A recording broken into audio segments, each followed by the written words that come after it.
So that way ABN ప్రేక్షకులు చాలా అదృష్టవంతుల కింద భావించవచ్చు. My pleasure too. Konidela Sivasankara Varaprasad అనే మీరు చిరంజీవిగా నామాంతరం ఎప్పుడు ఎలా చెందారు? ఇది ఫస్ట్ పిక్చర్ పునాదిరాళ్ళు 78లో షూటింగ్ అది చేసుకున్న సమయంలో శివశంకర వరప్రసాద్ అనే పేరేమో స్క్రీన్ నేమ్కి చాలా ఆడ్గాను పెద్దదిగా ఉంటుంది, కొంచెం చిన్నదిగా ఉండాలి.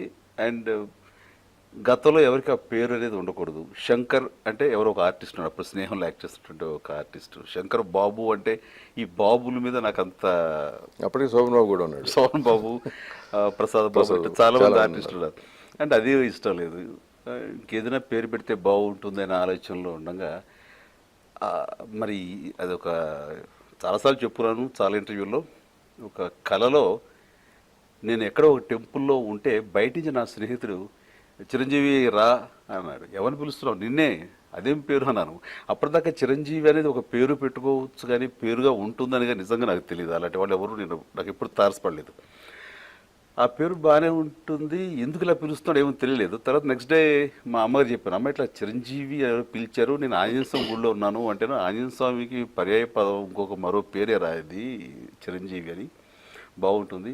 నువ్వు స్క్రీన్ నేమ్ ఏదైనా పెట్టుకోవాలి, పిక్చర్ స్టార్ట్ అవుతుంది అంటున్నావు కదా, చిరంజీవి అని ఎందుకు ఆలోచించకూడదు అంటే, మేబీ ఇదేమన్నా ఆ భగవంతుడు సజెస్ట్ చేశాడా, నేను ఆ పూజించే ఆరాధ్య దైవం ఆంజనేయ స్వామి అని అనుకున్నాను. అందుకని ఇది చాలా దైవికంగా నాకు ఆ కళలో స్ఫురించిన పేరు ఇది. అమ్మ ఆమోదించింది. ఆ తర్వాత పునాదిరాళ్ళు టైంలో ఏదో ఇంటర్వ్యూ జరుగుతుంటే నీ పేరు అంటే చిరంజీవి అనేసాను.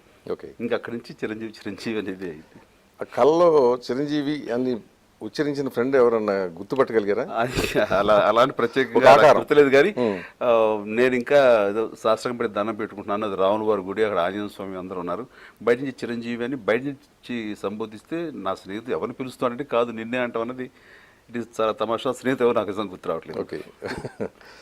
సో ఇప్పుడు మీరు ఆ తర్వాత నుంచి అప్రత్యేతంగా సినిమా రంగంలో కొనసాగారు, టాప్ పొజిషన్ రీచ్ అయ్యారు. టాప్ పొజిషన్ కూడా చాలా కాలం నిలబెట్టుకున్నారు, మీ అంతటికి మీరు పక్కకు వచ్చే వరకు.